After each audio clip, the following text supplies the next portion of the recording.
Les digo que es un honor para mí porque yo escuchaba de la Universidad de Guerrero desde que yo era niña. Bueno, ustedes son muy jóvenes, pero en mi pueblo, en Juchitán, Oaxaca, por ahí luego lo pueden googlear, en los 70s y principios de los 80s hubo un movimiento muy fuerte, un movimiento social que llevó a un grupo de profesores a crear una preparatoria popular y una normal superior. Pero resulta que, pues como eran los disidentes, nadie les daba el reconocimiento y en aquel momento hicieron el enlace con la Universidad Autónoma de Guerrero y fue esta universidad la que reconocía a esos estudiantes egresados de la preparatoria popular y de la normal superior. Pero además, mi madre, que es maestra, bueno, ya jubilada, estaba en el movimiento, pero la casa de mi madre, que había, pues bueno, como estas casas de lugares calientes, una casa pequeña y mucho patio, entonces el patio en las épocas de clases o los fines de semana se llenaba de estudiantes que venían de otros pueblos, no solo de la Sierra de Oaxaca, sino de Veracruz, de Chiapas, y siempre era una gran alegría recibir a los jóvenes que al final salían con su certificado de la Universidad de Guerrero que estudiaban en Juchitán, Oaxaca. Entonces, siempre escuché la universidad y siempre soñé que algún día tendría que venir a conocerla, ¿no? Y entonces, pues ha llegado el día y me da mucho gusto estar aquí con ustedes. Antes de empezar la charla, quiero compartir con ustedes un poema de uno de los poetas más destacados de México, que es el poeta Juan Gregorio Regino, que actualmente es el director del Instituto Nacional de Lenguas Indígenas, pero a mí en particular este poema me gusta y lo quiero compartir con ustedes, espero que les guste. No lo puedo leer en mazateco porque no es mi lengua, se lo comparto en español. Se llama Amar en Mazateco. Me dejo querer en mazateco, levanto la falda del cerro, sus senos se endulzan en mi boca, abro sus venas, me baña de placer, la penetro, estoy adentro, gozo, de pasión grito, me quiere, es un amor extraño, difícil de entender en castellano.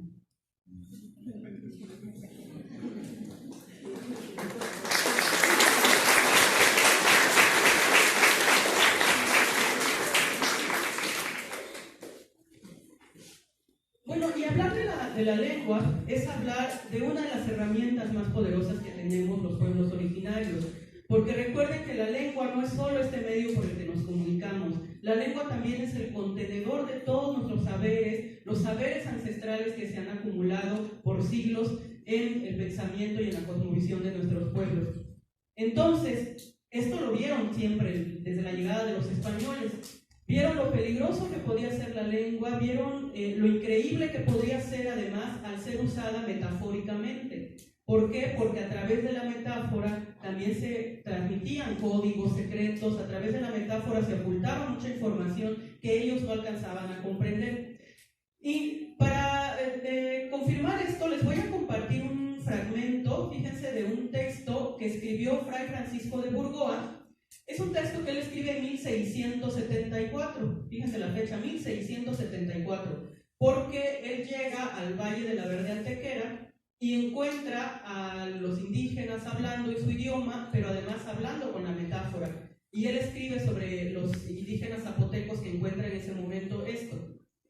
Dice, porque son tantos los desatinos de sus historias y sus pinturas que el demonio les persuadía, que es indecente referirles, porque ni los egipcios ni los caldeos fueron tan ciegos en esas vanidades como estos, ya que por preciarse de valientes se hacían hijos de leones y fieras silvestres. Para decirse grandes señores, se decían productos de árboles descollados y sombríos. Para decirse invencibles y porfiados, de que se preciaban mucho, decían que los habían parido escollos y peñascos. Y como su lenguaje era tan metafórico como el de los palestinos, lo que querían persuadir, hablaban siempre con parábolas. Entonces, esto es interesante porque, está diciendo que el demonio les dictaba a los indígenas sus palabras, ¿no? Es decir, desde ese momento los está descalificando. ¿Por qué? Porque les asusta. Y lo que les asusta, ellos decían que era cosa del demonio. Y luego decían estas vanidades, ¿no?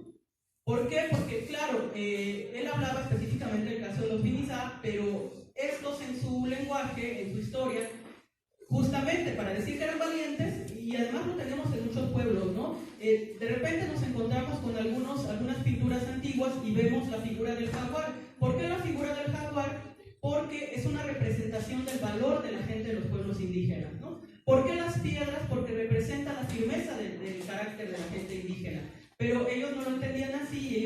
decían, ¡ay, estos vanidosos! Pero además, en una época en que los palestinos eran despreciados, pues decían, son como los palestinos estos. Entonces, les asustó el lenguaje y les asustó doblemente el lenguaje metafórico y por eso hacían esta referencia. Pero bueno, 500 años después, aquí todavía estamos pudiendo platicar de estas cosas. Desgraciadamente, pues no tenemos las mejores condiciones para las lenguas. Actualmente, los datos oficiales de México, como ustedes ya habrán leído, es que contamos con 68 lenguas y 364 variantes lingüísticas, ¿no? Estos son los datos oficiales. Algunas lenguas realmente están en franca agonía. Hay lenguas como el ayapaneco, de los cuales quedaban 2 hablantes, como las lenguas del norte, que son las que están sufriendo más, el quiligua, el kikapú, porque tienen menos de 10 hablantes. El otro día platicaba con la señora Astorga, que pues es una de las señoras mayores que habla su lengua, y decía que para ella es muy triste ya no tener con quién hablar, porque pues los de su lengua se han muerto y la nueva generación ya no la habla y ella ya no tiene con quién platicar, ¿no? Entonces, imagínense. Pero bueno, ¿qué tenemos con esta situación? Tenemos una situación de desplazamiento lingüístico. Es decir, que cada vez no solamente son menos los hablantes, sino cada vez son de menos edad, de mayor edad. Es decir, las nuevas generaciones ya no están aprendiendo las lenguas, ¿no? Tenemos una generación que habla, que domina la lengua, una siguiente generación que medio la habla o nada más la entiende, ya no la habla, y una última generación que de plano ya no tiene vínculo con la lengua, y así se van desapareciendo. Esto no ha sido gratuito, ¿no? Lo grave es que con la desaparición de las lenguas desaparece también el pensamiento, el conocimiento, las formas de mirar, de interpretar el mundo, pero también mucha sabiduría, ¿no? Tan solo pensemos en el tema de la medicina, cómo los abuelos nos curaban, nos sabían aprovechar algunas hierbas, algunas herramientas del entorno natural para curarnos, y cómo ahora nosotros ya no tenemos ese conocimiento, ¿no? Una, porque lo dejamos de validar, y otra porque se va perdiendo la lengua y ya no tenemos cómo nombrar las cosas. Entonces, esto es grave si lo pensamos en ese término. Pero tampoco ha sido gratuito. Tenemos una larga historia de discriminación que nos ha llevado a este punto, tenemos una larga historia de menosprecio, pero también tenemos una efectiva labor del Estado. ¿Y por qué lo digo? Si revisamos el último siglo, si revisamos el siglo XX, prácticamente el siglo XX se le fue al Estado en tratar de construir una nación homogénea, sustentada en una sola lengua, en una sola cultura, y tenía como misión fundamental desaparecer las otras lenguas, ¿no? Desde que Vasconcelos crea la Secretaría de Educación de 1921, este fue el trabajo sistemático del Estado. Y Vasconcelos pues traía la influencia también de Justo Sierra. Recuerden que una de las frases históricas de Justo Sierra era aquella de: el gran obstáculo para el desarrollo de la nación es la poliglosia. Es decir, que para Justo Sierra, el que se hablara muchas lenguas era lo que estorbaba en el país, ¿no? Y lo retoma Vasconcelos, crea la SEP y empieza este proceso que llamamos de castellanización compulsiva para obligar a la gente en las comunidades a aprender solamente español y a dejar de hablar sus lenguas. Y hay testimonio de esto, ¿eh? Fíjense que hay un cuadernillo, no sé si alguno de ustedes por ahí se lo ha topado, pero en 1924, cuando estaba el proceso de que mandaban a jóvenes, y además eran jóvenes de muy corta edad, eran jóvenes de 14 años, de 15 años, que apenas habían concluido algunos años de primaria, pero como ya sabían leer y escribir, los mandaban a las comunidades a castellanizar, y les daban un cuadernillo que había redactado Rafael Ramírez, que se llama ¿Cómo dar a México un solo idioma? Entonces, cuando los jóvenes tomaban su taller y ya se iban a ir a las comunidades, les entregaban ese cuadernillo que, entre otras cosas, dice esto que les voy a leer. Si tú, para darles nuestra ciencia y nuestro saber, les hablas en su idioma, perderemos la fe que en ti teníamos, porque corres el riesgo de ser tú el incorporado. Comenzarás por habituarte a emplear el idioma de los niños. Después irás tomando, sin darte cuenta, las costumbres del grupo social étnico a que ellos pertenecen. Luego, sus formas inferiores de vida. Y finalmente, tú te volverás un indio, es decir, una unidad más a quien incorporar. Esto que te digo no es una chanza para reír, sino cosa seria. Así estaba redactado por Rafael Ramírez, Cómo dar a México un solo idioma, CEP 1924. Si quieren buscar por ahí la referencia. Así, o sea, les entregaba su cuadernito y a ver, váyanse y pobres de ustedes que no castellanicen, ¿no? Y pobres de ustedes que aprendan la lengua de estos indios. Entonces, imagínense, bajo esta idea, pues, todo las consecuencias que ahora estamos sufriendo nosotros, ¿no? Entonces, aquí nos encontramos con una fuerte situación de colonialidad. Algo que retomo de Catherine Walsh es que nos va diciendo justamente que aquí tenemos, por ejemplo, esta idea de la colonialidad del poder a partir de la idea de la raza, ¿no? Cómo los de la ciudad o los que eran mestizos se consideraban una raza superior, y lo vemos en este texto de Rafael Ramírez, ¿no? Cuando nos dice sus formas inferiores de vida de los indios. Está estableciendo esta categoría, ¿no? Hay una raza superior, hay una raza inferior, y por supuesto que la inferior era la de los indios. Entonces, también tenemos esta colonialidad del saber, cuando validamos más el otro conocimiento y no este conocimiento que surge de los pueblos indígenas. Les ponía el ejemplo de la medicina tradicional, ¿no? Cómo nosotros fuimos también validando el saber del que había ido a la escuela, del médico, y no el saber de la abuela, ¿no? O cómo nosotros empezamos a validar a los que venían de la ciudad o a los que traían un documento que avalaba su conocimiento, su saber, y no el saber acumulado de nuestra gente, de nuestros pueblos. Entonces, también esta parte es lo que Walsh denomina la colonialidad del saber, ¿no? Y tenemos también lo que llama ella la colonialidad del ser.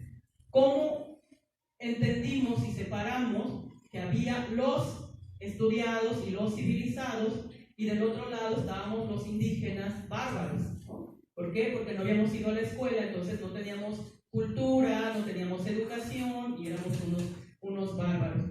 Y finalmente lo que ella denomina la colonialidad cosmogónica, es decir, cómo separamos lo que denominamos un saber científico de una concepción mágico-espiritual del entorno, ¿no? Y que para nosotros ha sido muy importante. Les pongo como el ejemplo, en mi cultura hay una figura que es el Shkenda. El Shkenda es nuestro guardián del alma, nuestro ser paralelo. Esto, cuando desde niños nos lo enseñan y nosotros crecemos sabiendo que estamos acompañados en el mundo. Pero no solo la compañía, lo importante del Shkenda es que te enseñan a respetar tu entorno natural, porque tu Shkenda puede ser un árbol, tu Shkenda puede ser un ave, un animal. Entonces hay que cuidar todo lo que nos rodea, porque si lastimas a algo de la naturaleza, puedes lastimar tu propio Shkenda, pero puedes lastimar el Shkenda de alguien más. Entonces hay que tener cuidado con lo que nos rodea, ¿no? Hay que cuidar nuestro entorno. Y esto lo perdimos. Lo perdimos porque dijimos, estas son creencias, son barbaridades de los indios, Entonces lo que vale es lo que está escrito en los libros, lo que vale es lo que se probó científicamente. ¿Y qué tenemos ahora, no? Tremendos ecocidios por todos lados, porque dejamos de tener este respeto por lo que nos rodeaba. Pero bueno, creo que no todo está perdido. Yo quiero creer que no todo está perdido, y quiero creer que realmente esto nos ha llevado a un proceso donde sí hay cierta resistencia. Por un lado, hemos tenido este intento de establecer una cultura hegemónica, y al mismo tiempo hay resistencia por parte de los pueblos indígenas. ¿Cómo ha habido esta resistencia, no? De un lado, ha habido una imposición de otra cultura o del español como lengua única en el país por procesos violentos. Yo creo que muchos de ustedes, a lo mejor ya no les tocó, pero sí han escuchado historias de los padres o de los abuelos que cuando fueron a la escuela eran golpeados o castigados para dejar de hablar su lengua, ¿no? Digo, la generación de mi madre fue golpeada. Mi madre tuvo castigos severos para que dejara de hablar su lengua, y estoy hablando de que iba a la escuela en los años 60, ¿no? O sea, imagínense. Todavía había castigos. El maestro más buena onda dice que no les pegaba, pero les ponía su bote para que depositaran 10 centavos por cada palabra que dijeran en zapoteco en el salón. Y así hay muchas historias. El otro día platicaba con unos maestros ñañú del Valle del Mezquital, y decían que los maestros les clavaban las espinas de maguey bajo las uñas cuando ellos hablaban en su idioma en el salón. Imagínense toda esta violencia, ¿cómo no va a dejar uno de hablar, no? Si te hacen sentir que es pecado, que es delito hablar tu lengua, pues claro que la estás soltando. Hay este proceso ideológico también de decir que no vale tu cultura, tu lengua. Entonces, pues claro, empiezas a pensar que es así y quieres separarte de eso, ¿no? También hay un tema que tiene que ver con la economía, ¿no? Cómo estos procesos económicos terminan castigando más a los pueblos indígenas. Y entonces, ¿qué pasa? Pues que uno empieza a asimilar lo indígena vinculado a la pobreza, lo indígena vinculado a lo negativo, y entonces quieres separarte de esto, ¿no? Pero, les digo, al final también hay pueblos resistiendo, hay gente que está en estos procesos de resistencia. Una forma de resistencia ha sido desde lo armado, digo, y creo que aquí en Guerrero no les tengo que contar muchas historias, hay referentes en el estado de la resistencia armada, hay también resistencia ideológica, a través de la educación ahora ha sido también un terreno donde hemos podido resistir, porque si bien la escuela fue la principal etnocida durante el siglo XX, creo que ahora en el siglo XXI está reivindicando su papel como transmisora ahora del conocimiento y del saber o el respeto por las culturas indígenas. Y si todavía no lo hacen, me parece que es el espacio que puede hacerlo, que puede recuperar todos estos procesos que nos arrebataron durante el siglo pasado. También otra forma en la que están resistiendo los pueblos es a través de la cultura, a través del arte. Estos nuevos jóvenes que están haciendo murales, retomando figuras o simbolismos de las culturas indígenas, están representando esta parte. Los jóvenes que están haciendo música, canciones.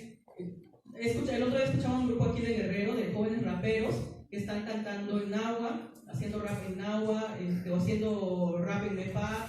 Y esto es importante porque es una forma de resistencia. Y aquí es donde vemos también el papel de la lengua, ¿no? Cómo la lengua nos está sirviendo para contar nuestras cosas, nuestra historia, pero también para seguir resistiendo. Y también tenemos los sistemas comunitarios como una forma de resistencia económica. No sé cómo se denominan aquí, pero en otros lados, por ejemplo, tenemos elementos como el tequio, mano vuelta, gozana, la ayuda, el getalizá, la guelaguetza, la solidaridad. Es decir, todo este asunto de reciprocidad que nos ayuda a resistir sistemas económicos, que tienen que ver con el intercambio, que tienen que ver con el apoyo mutuo, donde no entra necesariamente el dinero. No tenemos que usar dinero, sino lo resolvemos a través de la cooperación, del tequio, del trabajo solidario, te cambio una cosa por la otra, o de yo te ayudo hoy a trabajar tu tierra y mañana tú me ayudas. Este trabajo colectivo y solidario, ¿no? Entonces es una forma de resistencia frente a la economía también.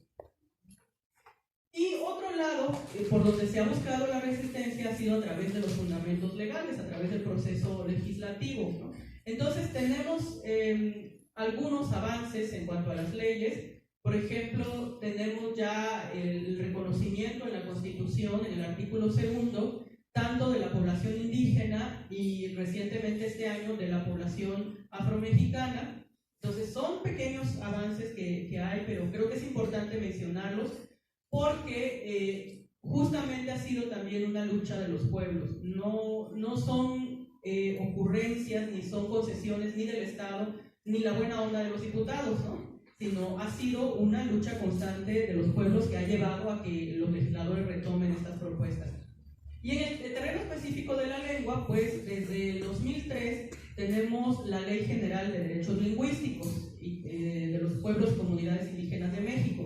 Si no lo conocen, lo pueden bajar de internet, Ley General de Derechos Lingüísticos, y van a ver que ahí se hablan muchas cosas importantes respecto a la lengua. Una es que todas las lenguas son válidas en el territorio en el que se hablan, que todos deberíamos de contar con un traductor si no hablamos el castellano, que la educación debe de considerar a la lengua, que deberíamos de tener una educación en nuestra lengua. Ahí todavía no hemos logrado del todo esa parte, pero bueno, ya está en la Ley General de Derechos Lingüísticos. Y el problema de estas leyes es que muchas veces no las conocemos, y como no las conocemos, no las exigimos.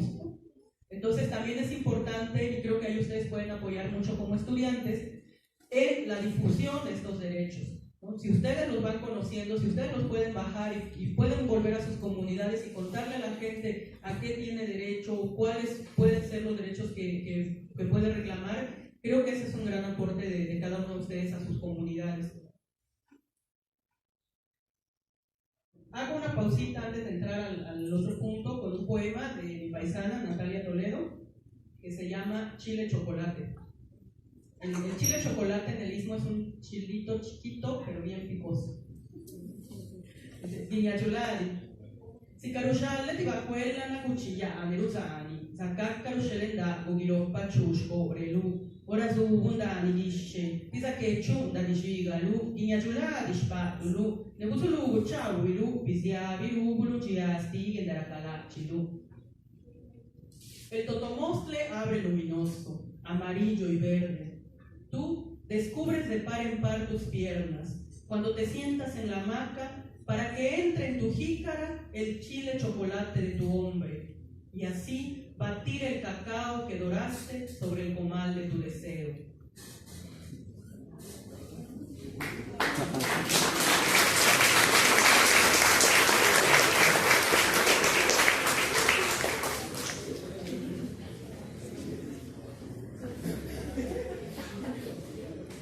Yo no sé qué se imaginaron, que oigo que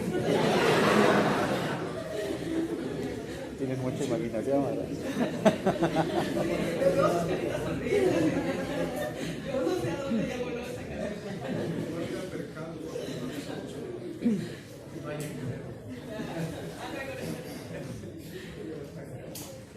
Bueno, ahora sí, ¿de qué hablamos cuando hablamos de saberes comunitarios?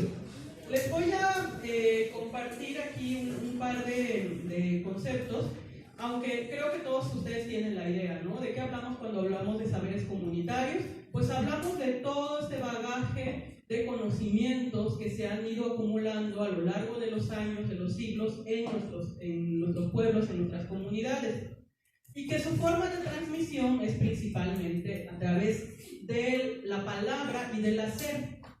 Es decir, la gente, los abuelos, los padres nos van enseñando estos conocimientos a través de la palabra, pero a veces al mismo tiempo nos van enseñando a hacerlo, ¿no? Pienso, por ejemplo, en la cocina, en algunos guisados tradicionales. O sea, no es que las abuelas nos escriban la receta, ¿no? Sino que nos jalan, nos meten a la cocina y desde niñas nos van diciendo, a ver, pícale acá y vas a partir esto y al pollo lo pelas así y entonces bates el chocolate para el mole. Es decir, mientras nos van contando, lo vamos preparando y así vamos aprendiendo, ¿no? O a los niños que se los llevan al campo y les van diciendo, a ver, vamos a ver la tierra, ya tiene la humedad buena para sembrar, ahora vas a abrir así, vas a limpiarlo así, la semilla se pone aquí, cada tanto vamos a venir a echarle agua. Es decir, lo vamos haciendo y así es como vamos aprendiendo. El tema es que también, pues, muchos de nosotros ya nada más nos vinculamos con la universidad, pero ya no regresamos a estos espacios comunitarios a aprender a hacer las cosas. Entonces, también esa es una parte en la que vamos perdiendo estos saberes, ¿no? Entonces, les comparto aquí los conceptos para que los tengan como en forma más académica. Uno, que es de la Declaración de la Cumbre del Buen Conocer de Quito, Ecuador, que dice que los conocimientos y saberes ancestrales, tradicionales y populares no son solo saberes del pasado, son prácticas vivas de los diversos pueblos y nacionalidades. El otro concepto es un concepto retomado de la ENBIO, que es la Escuela Normal Bilingüe Intercultural de Oaxaca, y nos dice que son conocimientos socialmente compartidos y transmitidos básicamente por la observación, práctica, reproducción y comunicación oral, pues los miembros adultos a las generaciones siguientes transmiten estos conocimientos al igual que la vida de las comunidades. Estas, debido al contacto cultural, evolucionan y se perfeccionan, implican organización social, actividades económicas, cosmovisiones, técnicas y tecnologías.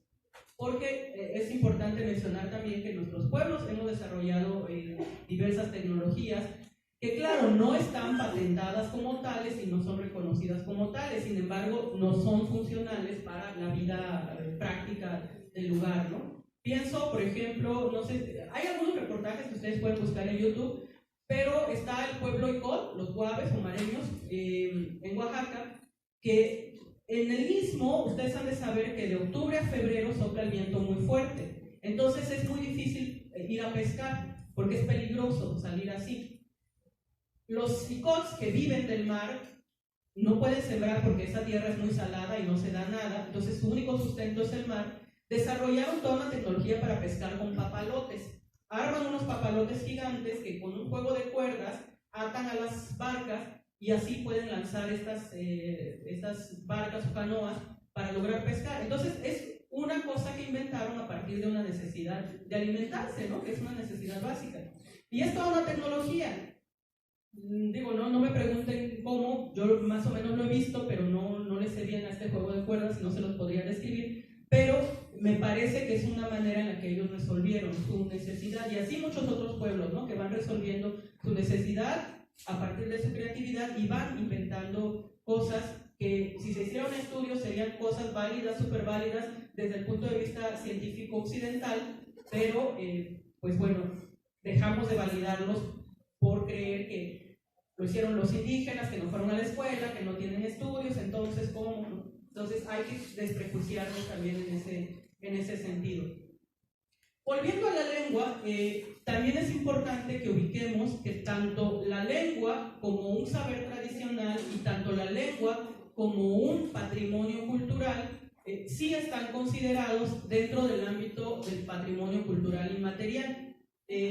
Este rubro del patrimonio cultural inmaterial, que está sustentado también y protegido por la ONU, por la UNESCO, nos habla de varias ramas, ¿no? Por un lado tenemos esta parte que es el idioma como un vehículo del patrimonio cultural inmaterial. Tenemos también la lengua vinculada a las artes del espectáculo y las artes del espectáculo protegidas como patrimonio cultural inmaterial. ¿A qué me refiero con artes del espectáculo?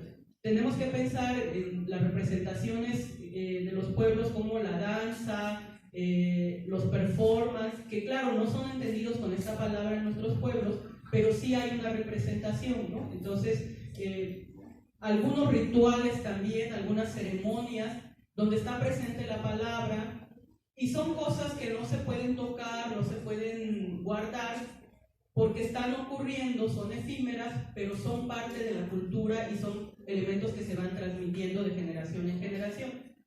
También el conocimiento relacionado con la naturaleza es un patrimonio cultural y se guarda en la oralidad y se va transmitiendo de generación en generación. Las técnicas artesanales también entran en este rubro.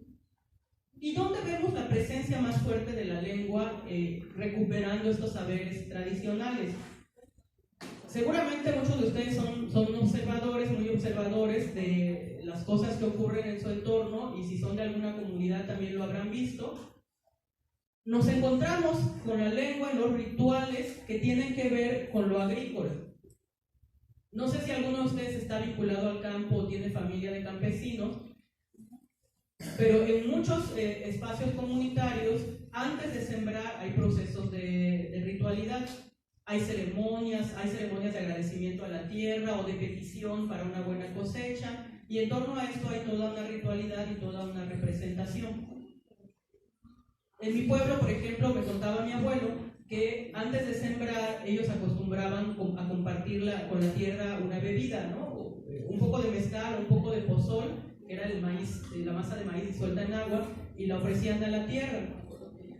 Entonces era la forma de agradecerle y pedirle que diera buena cosecha. Pero además dejaban 4 columnas de la milpa, porque esas 4 columnas, cuando ellos recogían la cosecha, tenían que estar en pie para que huérfanos o viudas pudieran ir a recoger ese maíz y tuvieran también para comer, ¿no? Entonces era una forma de compartir con la gente.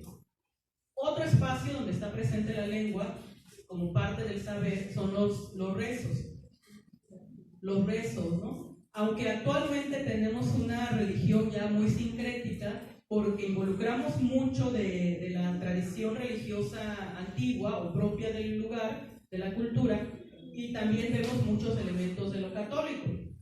Sin embargo, ahí está subyacente el saber indígena, ¿no? Pienso en algunas festividades de mi pueblo, que por ejemplo ahora tenemos unas velas, la vela de la Santa Cruz de los Lagartos.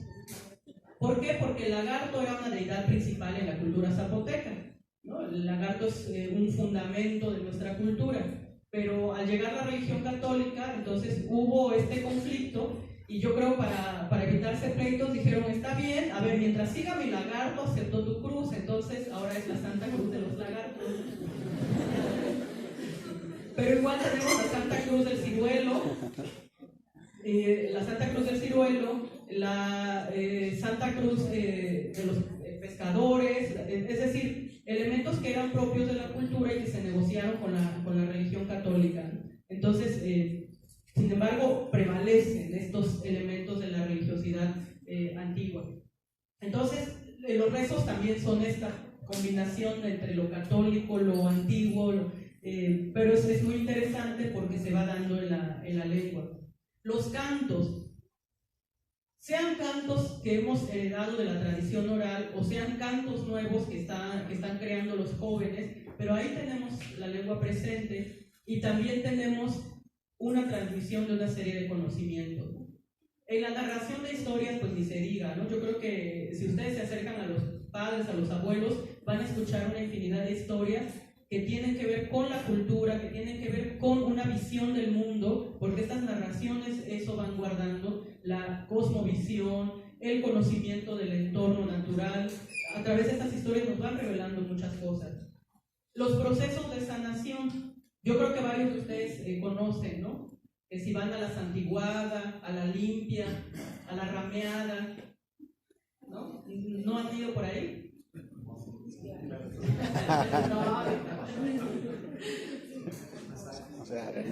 Sí, entonces son procesos en los que quienes hacen los rituales a veces también van diciendo unas palabras. ¿No? Van diciendo unas palabras para espantar a los malos espíritus, para espantar al mal que está atrapando nuestra alma, nuestro cuerpo en ese momento. Y si ustedes ponen atención, hay toda una ceremonia ahí, hay poesía ahí. El asunto es a veces estar más atentos, ¿no? Pero en estos procesos de sanación también está presente la lengua, los saberes tradicionales de la comunidad. En las artes escénicas que decíamos, ¿no? Las danzas, las representaciones, el teatro, aunque en algunas comunidades no sea conocido con la palabra teatro, pero sí hay una representación y ahí vamos recuperando muchos elementos. Entonces, bueno, son estas líneas en las que se identifica más claramente dónde está la lengua, dónde está junto con el saber comunitario, y les repito, todo esto entra dentro de lo que se conoce también como patrimonio cultural inmaterial y que ahora ya hay declaraciones de la UNESCO en el sentido de cuidar y proteger todo este patrimonio.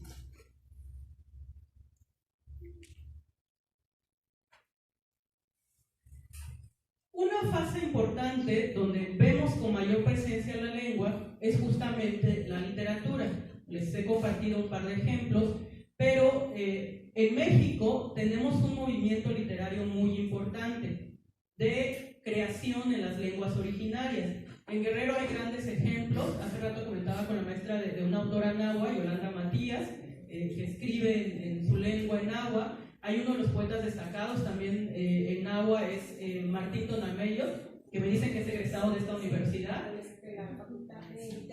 De literatura, Martín Tonamello, búsquenlos en línea, tienen mucho trabajo.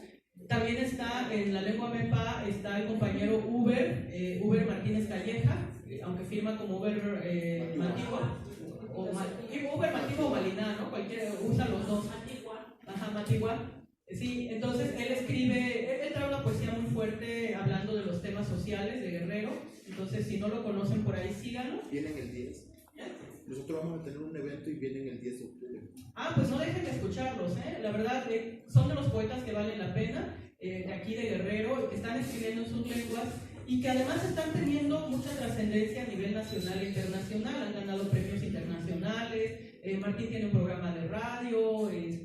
Yolanda también ha salido mucho, ha viajado mucho con su poesía, su palabra. Entonces, vale la pena porque esta poesía poesía no solo es una poesía aludiendo a la belleza o a lo estético. Lo que estos creadores de lenguas originarias están haciendo es usar la poesía o la literatura, porque también hay narraciones, como un vehículo por el que pueden hablar de la comunidad, del pueblo, de estos saberes tradicionales, pero también a través del cual están denunciando las cosas que están ocurriendo en el entorno social. Entonces, se ha vuelto la palabra, la lengua, este vehículo ya no solo de comunicación, sino también de transmisión de saberes y también de denuncia. Entonces, es bastante importante.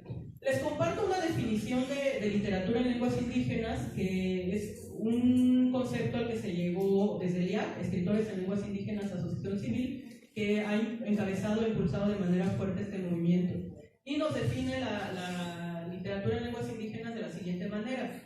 Es una creación individual o colectiva, que puede ser oral o escrita, que se recrea, se piensa, se estructura a partir de los elementos estilísticos y patrones culturales de los pueblos indígenas.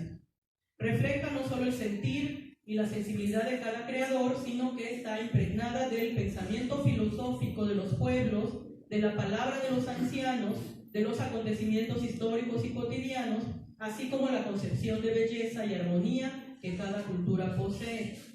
Esto es importante porque generalmente quienes estamos creando las lenguas indígenas, si bien hacemos un texto individual, en realidad detrás de ese texto individual hay todo un pensamiento colectivo que buscamos recuperar, ¿no? Ese pensamiento, esa cosmovisión de la comunidad y al mismo tiempo lo que está ocurriendo en nuestro entorno. En este sentido, podemos decir que la literatura en lenguas indígenas se ha vuelto, por un lado, guardiana de la memoria.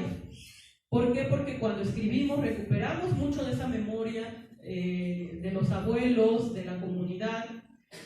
Por otro lado, también se ha vuelto esta comunicadora de los elementos culturales de una generación a otra, pero también de una cultura a otra. Lo que les decía de gente como Martín, Uber o Yolanda, que con su palabra ya no están solo moviéndose en Guerrero, sino que están saliendo a otros estados y a otros países. Entonces, cuando ellos se mueven, están comunicando la cultura de Guerrero. Cuando los lee gente más joven, pues lo están comunicando a nuevas generaciones. Entonces, esto es un papel muy importante de la literatura, como comunicadora y como transmisora de esos saberes. Porque ellos en lo que escriben van recuperando estos elementos que generaciones más nuevas, más jóvenes, pueden ir aprendiendo. O a lo mejor solamente el reflejo de una forma de vida en cierto momento. En mi cultura, por ejemplo, un autor que a mí me encanta es el poeta Pancho Nácar, que solo escribió en zapoteco. Él escribió por ahí de los años 30 del siglo pasado, pero cuando yo lo leo ahora, y entonces él empieza a narrar, ¿no? A decir, te esperé junto al pozo y mientras llegabas me fumé un cigarro de yeshuva seco. Y entonces empiezas a vincular cómo era el romance en aquella época, ¿no? Ya no era el whatsappazo, ¿no? Nada de que me dejaste en visto, maldito. Sino él decía, pues aquí estoy esperándote junto al pozo y no llegas, y entonces como no llegas, te tardas, pues yo me hago un cigarrito de yeshuva, que es un jazmín, una florecita pequeña blanca, el jazmín del istmo le decimos, que es un jazmín que es muy aromático. Entonces cuando se seca, los hombres lo convertían en cigarro y al fumar pues desprendía un aroma muy rico. Pero entonces te enteras cómo era el romance, ¿no? Porque como no había agua potable en las casas, las chicas y los chicos, los jóvenes, a cierta hora de la tarde tenían que ir al pozo a recoger agua. Y el pozo era el lugar de encuentro. El pozo era el lugar de las citas, ¿no? Ya, ¿qué Tinder? ¿Qué? No, era el pozo, la onda. Entonces, formas de romance de una época que no nos tocó vivir, pero que a partir de lo que leemos podemos imaginar, ¿no? O cuando en otro poema nos dice, ya está la milpa, ya está la mazorca, entonces te llevaré a mi casa. Tengo un baúl para ti, tengo una mesa donde poner la vela. Los de mi casa irán a hablar con tu gente, porque ya está la milpa. Entonces entiendes que era un asunto económico también, ¿no? O sea, el joven no podía llevarse a la novia, no podía casarse con ella porque no había con qué alimentarla. Pero claro, como ya está la milpa, entonces eran buenas noticias. Ya iba a haber maíz que intercambiar o que vender para que hubiera alimento también. Entonces ahora sí podía casarse. ¿Y qué le ofrece? Le ofrece un baúl para guardar su ropa, y le ofrece una mesa donde poner la vela, porque no había luz eléctrica. Entonces, pero lo que le está diciendo es: te ofrezco luz, te ofrezco una casa iluminada, te ofrezco, ¿no? Y entonces uno empieza a imaginar cómo era la vida en esa época a partir de lo que va leyendo. Y es ahí la importancia de la literatura también, ¿no? Que años después, o casi 100 años después, nosotros podemos entender cómo vivían en una época o cómo se amaban en una época, gracias a esta literatura y esta lengua como transmisora de estos conocimientos. También es enriquecedora del lenguaje y restauradora del lenguaje la literatura. ¿Por qué lo digo? Quienes creamos en lenguas indígenas no escribimos tal cual hablamos en lo cotidiano. ¿Por qué? Porque en lo cotidiano, y ustedes me podrán decir, seguramente algunos vienen de algunas comunidades y hablan alguna otra lengua de las que se hablan en Guerrero, nos ha ganado el español y muchas veces hablamos zapoteco o amusco o mepa, mezclando con muchas palabras en español, ¿no? De pronto en la calle anda la vendedora diciendo: ¿es así tu queso? ¿Van a comprar queso? Y fíjense que la palabra queso en zapoteco existe, ¿no? Ya uno se va a lo antiguo y encuentra que había una forma de decirlo, que era cubanichi. Entonces, si yo voy a escribir un poema o un cuento usando la palabra queso, yo no voy a poner queso, como le decimos, sino voy a poner cubanichi. Y en ese sentido estamos restaurando el lenguaje, porque además quienes nos van leyendo van recuperando ese arcaísmo y lo empiezan a usar de nuevo. Pero también tenemos cosas de la modernidad, ¿no? Tenemos el teléfono, que no existía en mi cultura, yo creo que en muchas otras, y ahora hemos creado una palabra para decir teléfono. Y ahí nos ayudan mucho las radios comunitarias para afianzar el idioma y para popularizar un término, sea un arcaísmo o un neologismo, y en las radios comunitarias lo empiezan a usar y la gente lo empieza a retomar. Entonces uno está en la radio y de pronto el locutor dice: Rarita, ves a la niña y lo número tal, ¿no? Y entonces, el usar la palabra michugalé, ahora de repente oigo en lo cotidiano la gente diciendo: mi niño no michugalé, nos hablamos por teléfono. Entonces, es una palabra que ya se creó. Por eso digo que también la literatura nos ayuda a restaurar el lenguaje. Palabras que se iban perdiendo, las recuperamos. Palabras que no existen, las inventamos. Y es válido, toda lengua mientras está viva está en movimiento. Unas palabras van a morir, pero otras palabras tienen que nacer, ¿no? Así como en el español no existía el verbo whatsappear y ahora lo usamos, ¿tampoco no? O whatsappear, facebookear, chatear, ¿no? Eran términos que no existían en nuestra lengua y ahora por lo cotidiano ya lo usamos. Lo mismo pasa en cualquier idioma indígena. Lo cotidiano nos va llevando a crear nuevas palabras o a recuperar algunas viejas, ¿no? Entonces, estas son como los aportes de la literatura en este sentido. Y otro gran aporte que a mí me parece importante, que es que los que escribimos recuperamos muchas cosas de la oralidad, pero también pasó que con el tiempo perdimos contacto con esa oralidad, en el sentido de que pues, los niños y los jóvenes ya no se sientan a platicar con los abuelos, ya no se sientan a escuchar las historias de los abuelos. Y esas historias que eran de tradición oral se nos fueron escapando de la boca y de las manos. Pero, por suerte, al ser escritas, ahora en las escuelas o algunos padres los están recuperando y esas historias de los libros ahora se están volviendo a contar.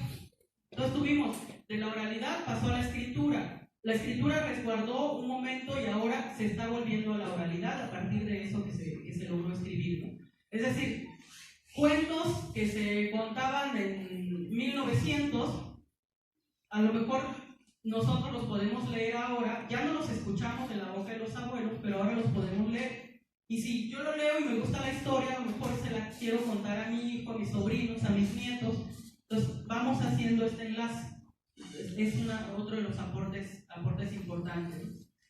Y aquí la invitación pues es a seguir vinculándonos con la gente de la comunidad, a seguir vinculándonos con los que tienen este conocimiento y que se vuelven los libros vivos.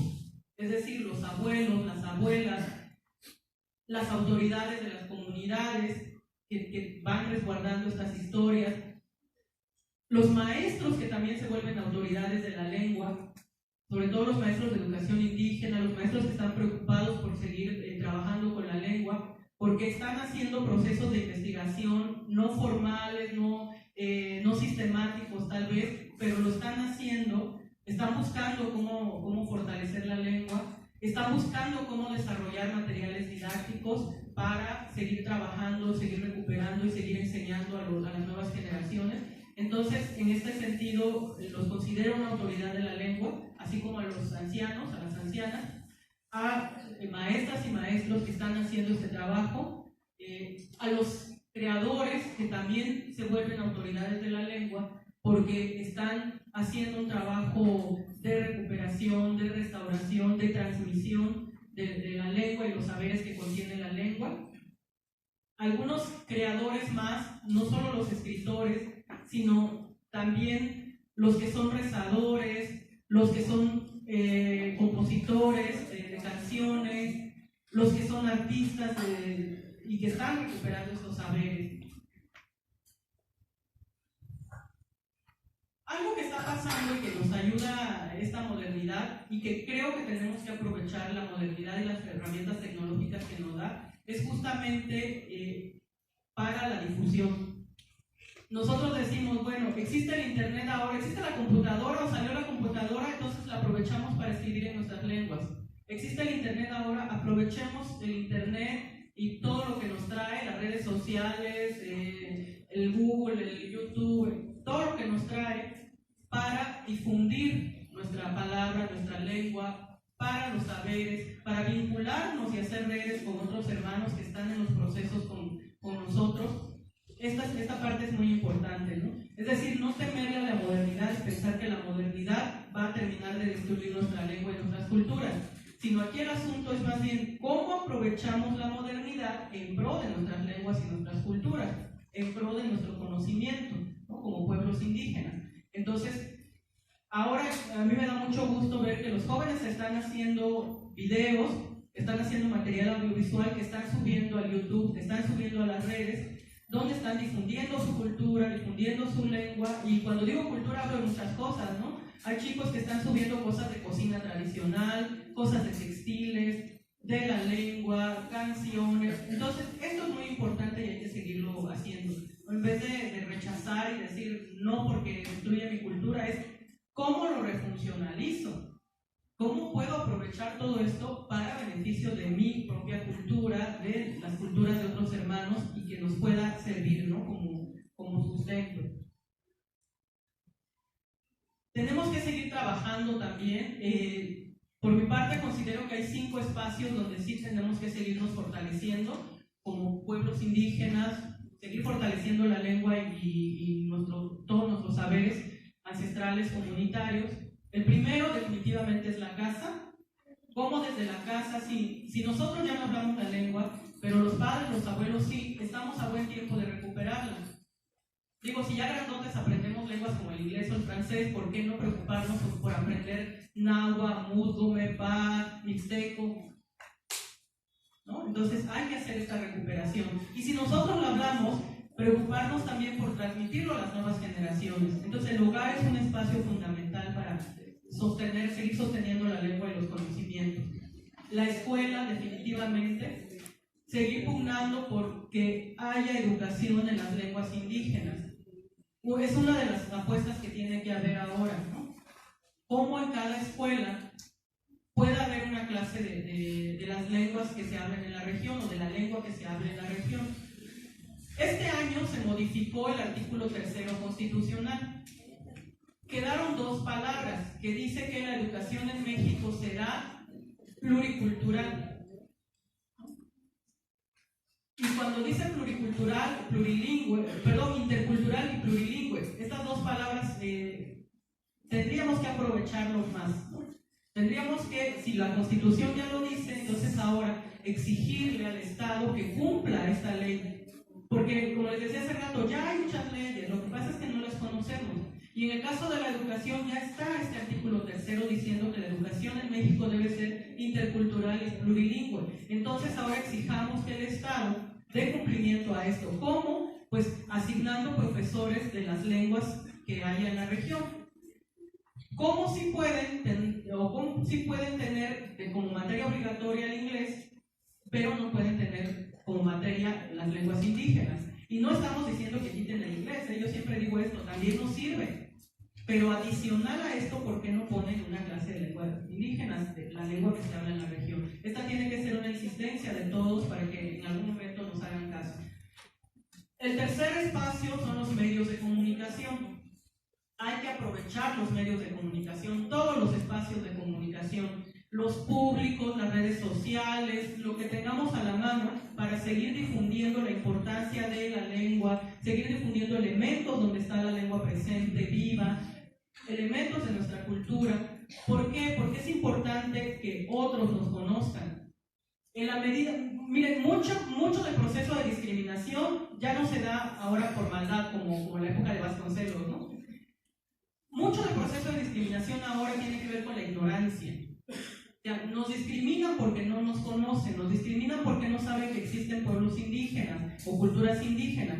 Entonces hay que aprovechar los medios de comunicación para que otra gente sepa y conozca, y en la medida en que sensibilizamos también abrimos a este reconocimiento a la diversidad cultural, ¿no? Entonces hay que trabajarle también por ahí.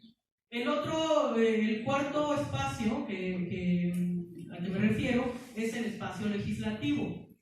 Tenemos que seguir insistiendo en que haya modificaciones legales, desde las reformas constitucionales o la creación de nuevas leyes que nos permitan cuidar, proteger, defender, preservar, pero sobre todo desarrollar los elementos de la cultura, los pueblos, comunidades indígenas. Sea la lengua, sea la comida, sea los textiles, sea todo lo que tenga que ver con cuidar y desarrollar nuestros elementos, tendríamos que proponer leyes en este sentido. Y el quinto espacio son los espacios institucionales. En la medida en que la lengua esté presente en los espacios institucionales, la vamos legitimando más. Porque cuando les decía yo de esto de la colonialidad del saber, también tiene que ver con que no estamos presentes en los espacios institucionales. Entonces, no contamos con esa legitimación que sí tiene lenguas como el español. El español está presente en todas las instituciones y además pues tiene un respaldo que lo está legitimando. Nosotros no. Los pueblos indígenas nos han restringido los espacios, entonces tenemos que ir haciéndonos de estos espacios institucionales, ¿no? Desde el contar con traductores en juzgados, en hospitales, en bancos, en todos los espacios donde se requiera que esté presente la lengua, tenemos que ir tomando estos espacios para que también nuestra lengua se vaya afianzando, se vaya volviendo fuerte y se vaya legitimando como una lengua de saber, una lengua de conocimiento, una lengua que también puede mirar hacia el futuro, ¿no? Porque no tenemos que pensar que los indígenas somos una cosa del pasado, sino tenemos que aprender a mirarnos nosotros hacia el futuro y enseñar a los otros a mirarnos como una cosa que es para el futuro también. Pues bueno, muchas gracias, yo lo dejo hasta aquí, no sé si tengan algún comentario o alguna pregunta.